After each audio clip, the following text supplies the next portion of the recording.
All right, we are taking a look at Tract 14 at the White River. Truck is parked on the property.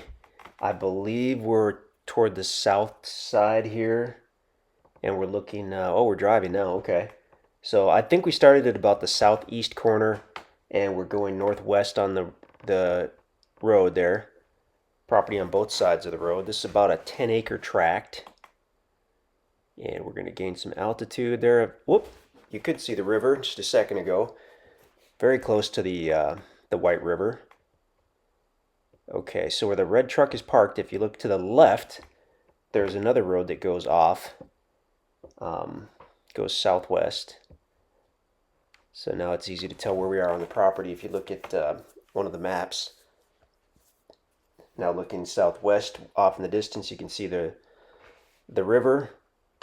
And looking straight west, the river, and looking northwest, the river. And that big bluff right there, that's called Penter's Bluff, I believe. And that's pretty well known in the area because there was some mining done there in the early 1900s. Quite a bit of mining in this area. Not the drilling type, but they would what am I trying to say here? Forget the mineral, but it was used in making steel, and they would basically just dig up the ground. Okay. Oh, and also Penter's Bluff is where they found a huge cave. There are quite a few caves in the area, and that's one of the big ones. And in fact, this property has the right topography that if you wanted to really do some checking around, it'd be a good one for searching for a cave. Okay, so we're looking basically northwest now. And looking at the aerial here, and also I've got the topo map on the desk next to the video here. This appears to actually have quite a bit more level, or mostly level ground than a lot of the tracts.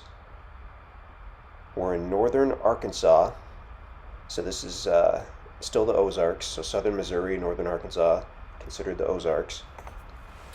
This is about 10 or 15 miles northwest of Batesville, Arkansas.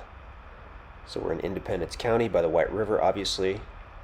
And you can see it's hills and hollers, as they say. So along with that, there's not a lot of perfectly level ground in the Ozarks. There's just not. It's just about always a mixture of ups and downs.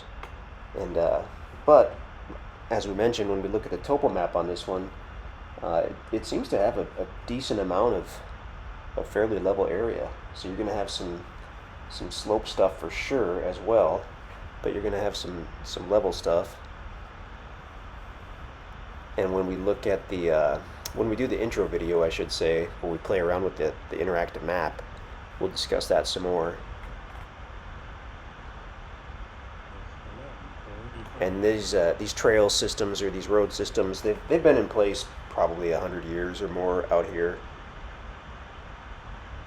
You do need a four-wheel drive, just in case you hit some bad spots, or